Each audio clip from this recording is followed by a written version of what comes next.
for inviting me to speak here. And really, all of you, thank you for getting up and delivering and speaking in public. It is not easy. When you are asked to talk about your idea, the thing that you have heard, the thing that you hear so much about in front of a jury and judge, that is not easy. And I think you all need to sit and celebrate. Have some joy in this moment. In fact, what I would love for you to do is pat yourself on the shoulder, like here, one time here, good job. Pat your neighbor on the shoulder and say, good job, neighbor, good job, neighbor, good job, neighbor, right? Let's celebrate. Let's celebrate the fact that you did it. This is a victory in and of itself that you got up and talked about your idea, your thing that you want to build, your business, the thing that's going to become what, the next Uber, the next Netflix, the next Facebook, all the things that I heard you talk about today, they're all here, right? And I'm so excited. It's about the innovation, about the solutions that I heard. I got to hear, I was here all afternoon. And I got to hear some really cool pitches being said about the innovations, about, we can talk about the water purifying system I heard about, the carbon sense of the innovation, about the incentivization for, taking public transportation. We can talk about the umbrella that you're gonna use that when you are getting doused in the rain, and there's so much creativity, critical thinking that went into this. And again, celebrate this, right? Dream big, but take small, actionable, right steps forward, right? Dream big and do what? Take small, actionable steps forward, right? That's important, you guys. I know we've all got goals. You've got goals, right? You're gonna get this past ideation into what? The next beta stage, product research, or you're gonna get funded in the next round of funding and the next round of funding, right? And we are gonna get there to the top of Yes, Yes Mountain. What's it called? Yes, Yes Mountain. We're gonna get you there, and those are your goals. But that road ahead is gonna be littered with a lot of no's. No, your idea is not good. No, you're not the right person. No, that money can't be yours. And we gotta get you there to get you prepared, to get you in the right mindset, to get past that and into the top of what mountain? Yes, Yes Mountain, right? We're gonna get you there. Now, this is a lot of things that I'm gonna give you, the tips and the tricks. Use it for what it's good for you. Not every single person is gonna be able to apply all of this, but you're gonna be able to use it, the parts of it that work for you. All right, here's the number one thing that I want you guys to think about and to do. When we are thinking about climbing a mountain, what's the first thing we're gonna do? You're gonna make sure you have the right shoes, the right apparel, the right stuff, right? When you're doing a pitch and presentation, one of the things that I want you to do, the first and foremost, is get a good story. Get a good story. I think all of these things that I've heard today was based on a lot of your product features. And that's great, that's wonderful. But your product features has to be wrapped in a story. The what of, it's called the with of. What's in it for me? What's in it for me? If you can answer that in your pitch, your audience is going to be hooked. Think about Steve Jobs on that very fateful day that he talked about the iPhone. He said, today, Apple is going to revitalize the way we do an iPhone. And he didn't go then and list off a bunch of features. He then painted a story. He talked about what the iPhone was going to do to transform you in your daily life.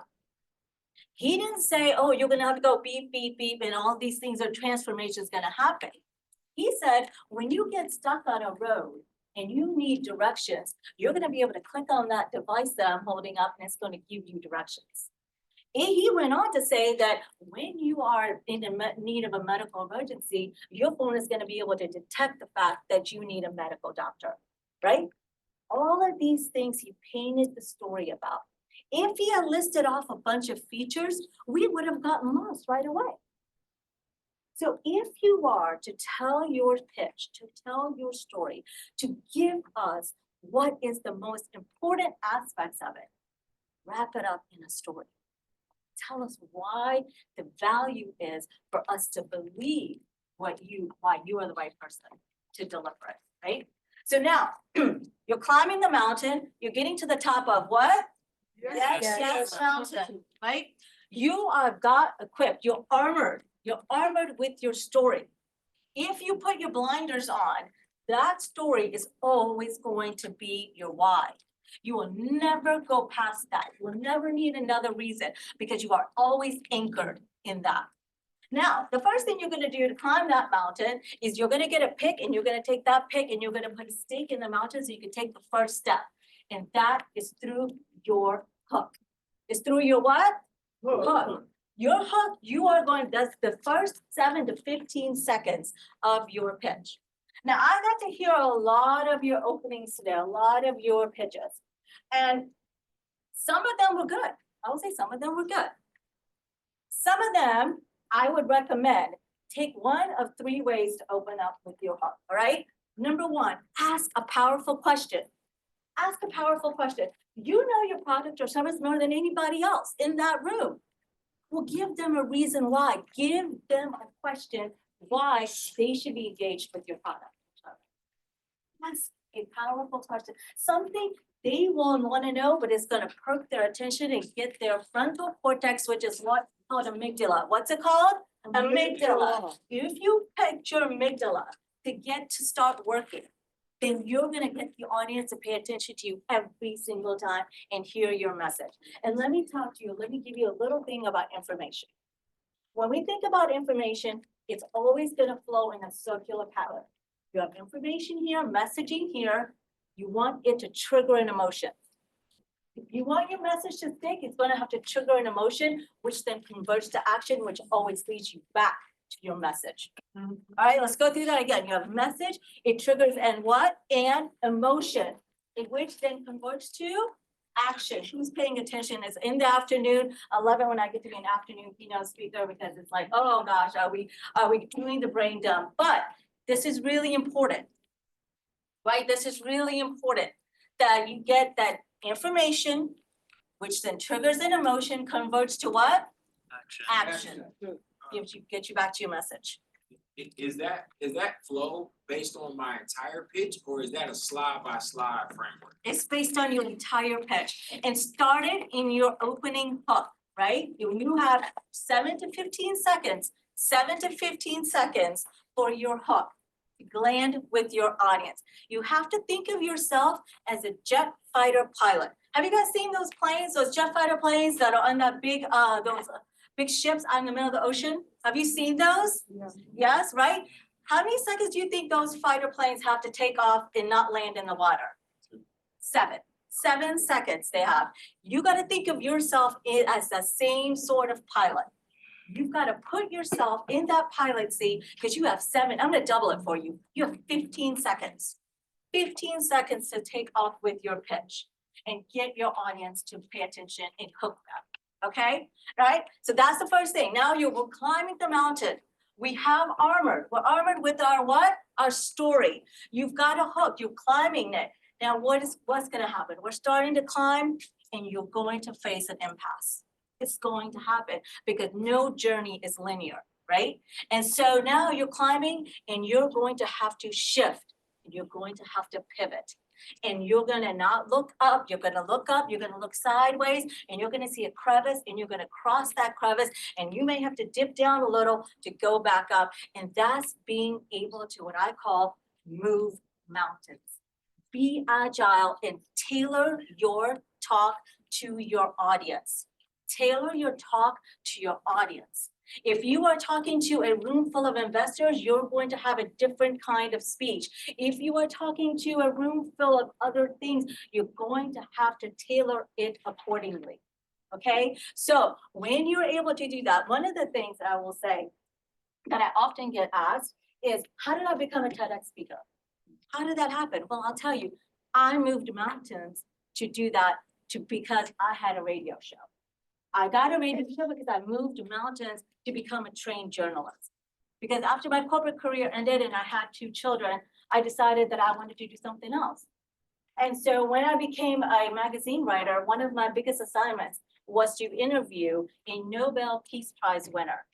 And that Nobel Peace Prize winner, his name is Kailash Satyarthi. Is anybody familiar with Kailash Satyarthi? He's a Nobel Peace Prize winner. So he is a one-man machine that changed the labor laws in India. He saw a bunch of children working in carpet factories in India, and he decided that he couldn't have that anymore. So he went about changing it, and he became a Nobel Peace Prize winner. This conversation I had wasn't one of those eyes wide open moments, and you all have had one of those.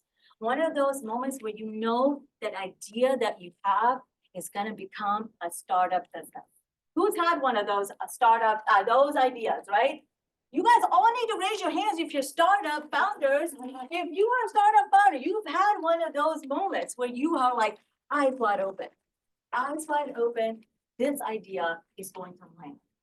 And so for me, that was that interview. That was that article I did on Kailash Satyarthi, which I said to myself, this has to be on a much bigger platform. So I started a radio show. It didn't matter that I didn't know anybody in the Atlanta radio market. I knew that I wanted to have this show. And so what I did was I knocked on doors. I knocked on almost every radio station doors, and I was like, I want to have a radio show here. And eventually somebody said yes.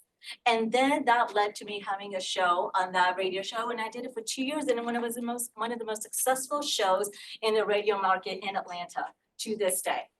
It was because it talked about social good. We talked about social good, how celebrities use it with their platform. And from that radio show, it led me to have a TEDx talk.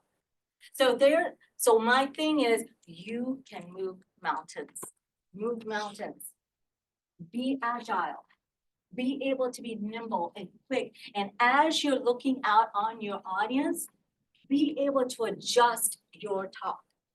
And I know that's easier said than done, and I understand that, which leads me through my third point. My third point to you here today is practice. Again, I know that's well said. Everybody says it to me, I should practice. But when I ask you to practice, do it with your phone, right? Take that device that I opened up with and use your voice memo in that phone, record yourself speaking. Then listen back to it. Your brain processes things differently when you hear it versus your brain hearing it and seeing it, right? So listen to yourself speak. We don't do that enough nowadays in this world that we live in, that we're constantly being bombarded with messages. But use that voice memo thing that you have on your phone and record yourself speaking. And I strongly encourage you to then listen to it back, because then you can catch some of that awkward phrasing. Then you can catch how you can rephrase it to better adjust to your audience. Or maybe you say, give yourself that way to pause. What I didn't hear today in a lot of your pitches and presentations was using the power of pause. When you are able to pause, you are really able to be heard.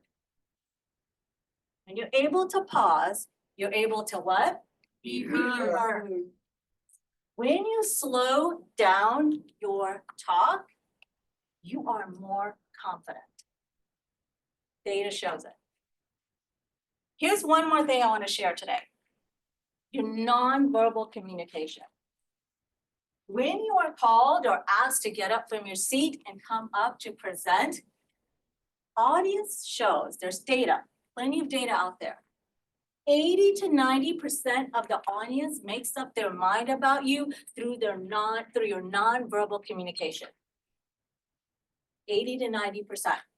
Data goes on to show that that opinion stays constant even after you finish speaking. So that says that your actions speak louder than words, right? So when you are asked to stand up to speak or to walk across the stage to speak, remember to practice that. Practice that. Remember that your shoulders should be square. When you stand to deliver, your feet should be shoulder width apart. Your hands should stay here towards your waist, right? You should always be making eye contact. Not atop of somebody's head, which we've heard a lot of times, but make eye contact. All right, those are really important for you to remember the next time you are going to get up and do this. Because again, your nonverbal cues speak louder than sometimes your words do. So if you can get up, and I said this to a young man, I don't know if he's still here today, but if you can get up and own the energy that you already have inside you, that your product or service absolutely needs to be out in this world, and show that to the audience through your facial expressions and the way you stand, your audience will mirror that back to you. And I will say this again because this is really important. If we take home a few things from today, I hope you take this home in that if you stand, if you deliver, the audience will then mirror that back to you. Okay, yeah, you all with me so far? Yes, good, good, awesome. All right, so I want to conclude this with, and this is another point I'm going to bring to you, is that when you are pitching and presentation, doing your presentations, always use the words in conclusion, in summary, in closing. And when you do close, I encourage you to recap what your product or service is, as well as say, what is your call to action? What is your call to action? Right? If you want that money, you want the money. Who wants the money? Yes, right? If you want the money, ask for it at the end. I am here, I was here, I did my product is this, my service is this, and I make sure that you're ready to write me that check for $1 million. Make the ask. And as Paul said earlier today, make the ask 3 times because they don't hear it anyway, right? So ask for 5. But make the ask. And I didn't hear it enough. I was looking for it. What's your call to action? Okay, so in conclusion, I've heard a lot of great speeches today, and I really, there's a lot to be commended. If I were to looking out at the business leaders today, there are bright lights ahead, bright lights ahead. I love your innovation, I love your drive, I love your creativity, and I thank you for that. And I thank you for celebrating, for standing up and delivering. With just a few tweaks, with just a few changes, arming yourself with a story, not around your features. Practicing your nonverbal communication, and then asking, making sure you have an action at the end will make you get your audience fully engaged and get your message to where you want it to be. All right, thank you so much.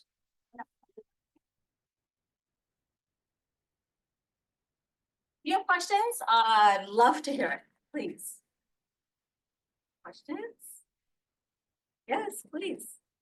Speaking on that, showing the confidence through your body language, what are some sort of tips that you use other than the ones you mentioned? Don't stand like this. When you clasp your hands up here, there's so many, but shows nervousness, right? I would stand. Let's all demonstrate. Come on, let's go. Let's stand up. Let's all demonstrate. Come on, let's stand up. Yeah, I know. I'm sorry, but not all of us, but whoever can, please stand up. Yes, do a stretch. It's good. Yeah. You know, it's that 4 o'clock hour. We're getting late. All right. You should be standing feet shoulder width apart. All right. Get comfortable in your skin. Right. Your arms are here. Soften your facial muscles. Smile for that audience. Do you remember what I said? They're going to mirror what you do for them. Right. You should be here. Hands here. Right. Like you're holding a soda can. Yeah, good. Shake it up. Good, thank you. Yeah. Little bit down. All right? Try that next time. And look, here's how to give you another tip. And I mentioned to the other gentleman. Breathe. Breathe. Right before you talk, take 5 seconds, 10 seconds, 15 seconds, take 3 deep breaths. And if you do it now, when you breathe in and out of your nose, it calms your central nervous system. If you breathe out of your, in your nose, out your mouth, you're building up your energy. If you want to come onto the platform with a lot of energy, you want to come on there Tony Robbins style, you want to get all pumped up and ready to go, breathe in your nose and out your mouth 3 times. But if you want to deliver in a much more calm way, because that's who you are as a person, great. Breathe 3 times in and out of your nose. Calms your nervous system, yes. Hello, I'm just getting into public speaking myself, and I wanted to know, what are some ways that you've been able to market, or how were you able to market yourself as a speaker in the beginning? It's a good question, thank you. What is your name? My name is Reginald Holloway. Nice to meet you. I think it helped me that I was a TEDx speaker. I think that people kept coming to me and asking me how did that happen, and I was like, whoa, this is a thing. Well, do you want to talk more about it? You know, and if so, we can get into this a little on a much more deeper level. But you know, other than that, I think talking begets talking. So the more you talk, the more you're out there, the more you're on the circuit, as they call it, then the more invitations that come, the more that it happens, right? So if you are starting, I would encourage you to talk more. Talk anywhere you can. Talk at your churches, talk at the Rotary Club, talk to the Chambers of Commerce, anywhere that will take you for you to then refine your message, right? And it's taken me several iterations, just like I've heard today, you guys are working on several iterations of your product.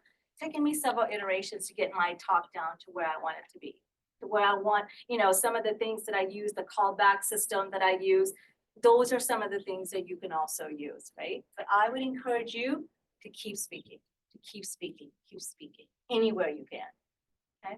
Yeah. Neha, my name is Michael Cortez, and as you've been refining your message, what has been the favorite message that you like to deliver amongst your audience? Oh my gosh, this one. I love talking about how you can be a better speaker. Because I honestly, and it's true, there's enough data out there to show the number one way that you're going to be able to sell your product and, you know, be the next star that you all are destined to be is to be a better speaker, right? It's to be a better speaker. So if I can help you to get on that road, to get to that journey, to climb the mountain to what? To the yes mountain, right? If I can get you, then if I can own a little piece of that, then my job is done. Right. Yeah, that's my North Star. That's why I do what I do. Yeah. That was a great way of template that we can follow. Thank you for sharing that. I have a question about bringing in our personality to the session. Like when you're in the crowd, for example, if the crowd is like anybody from our standard of understanding what we are talking, or if it's investors, if it's going to be customers. So very different intellect that I would be addressing with. So how do I understand that and leverage what I'm going to narrate? How do you leverage? So did you ask hear that? So he's asking, how does he use his personality into different audiences? Is that, did I say it right? Yeah. That's your story, right? If you're not using your personality in your pitch, and that's what, if I were to say one thing, you have to be you. Because as the great philosopher said, everybody else is taken, right? So I would say if there are certain, like, if I were to use that Steve Jobs example that I was giving, you know, part of that speech, he was talking about that, how he, you know, he's a bit of a nerd and that it took him so many times for people to believe what he's saying. You can say stuff like that if that applies to you, right? You could pepper that into your pitch and presentation. saying, well, as you're talking about doing your market research, for example, again, I'm not, I don't know exactly your pitch right now, but if you're talking about your market research, you can go into, well, I like to really, I'm a bit of an extrovert, so I really like to get out there and talking to people, right? You're giving them a little bit of a tease about who you are, because people don't buy ideas, they buy people, Story. right? People don't buy ideas, they buy people.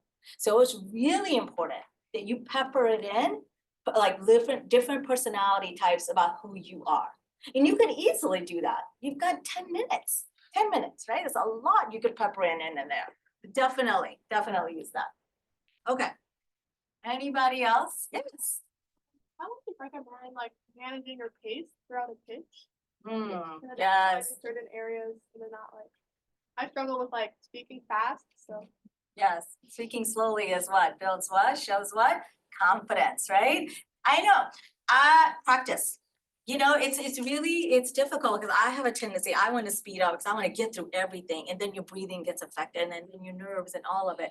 I would recommend to, number one, you start speeding up because you don't know where you're supposed to be going to the next place in your speech. So if you do know that, if you anchor yourself, anchor your, like where the next thing is that you want to say to your audience, then you will automatically slow down because you know where you're supposed to go next. You know the point, you know the takeaway. And if you know that, if you've got it all planned out, then you will start automatically slowing down because you're going to start gauging the audience's reaction to what, if they're really hearing you, or if they're like, I don't know if I got that. I don't know if I really got it. Or if you see that audience sort of like doing this or leaning in a little bit more, then you're gonna be like, okay, wait, let me slow down. Let me see. And that's a good cue for you, right? So it takes a little bit of time to sort of get, that audience and you, how you're doing it. But I would recommend really knowing your talk so well, so like forwards and backwards. So then you're gonna automatically slow down. It's just the way your brain is gonna get hardwired to do. That makes sense, okay?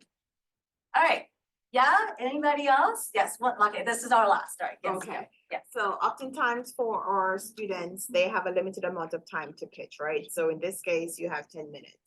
And then wanting to be able to put everything in to make it convincing, they oftentimes are out of time, right? Oh. To get to that end result. So then the speeding happens, like how much can I cram into these 10 minutes so you're convinced? And so what would be your recommendation for our student pitchers with a limited amount of time to speak? What are the things that they should be concentrated on versus leaving out? I don't know if that's. Well, I that's probably a better question for your pitch. I'm sure they have some guidelines that they want you to talk about X, Y, and Z. I think there's plenty of time. I mean, for me, when I heard these pitches today, I felt like there was some of it that probably could have used less detail and more of it that could have been expanded upon, right? Like some of the numbers that were going around, I know that a lot of numbers have to be talked about, but maybe not in so many details, right? So maybe cut back on that section and expand on the other ones. I'm sure they want to hear about your customer data, some of the marketing efforts, some of the other things that have more importance. I would, takes practice to do this. That's right. I always say practice, but I think cut back on some, expand on others. That's what I think. And really, I really do believe this, that the high points of whatever the talk is geared towards, you know what those are. Those are going to be very clear to you. I want to make sure the audience takes away point 1, point 2, point 3, whatever those top 3 points are. Everything else is prioritized differently. But those top 3 points, you want to make sure there's time for those. And the other ones, you can fill in kind of in between. That's what I would say. Okay. All right. Well, thank you so much. I don't know who's coming up after me. I don't know where Paul.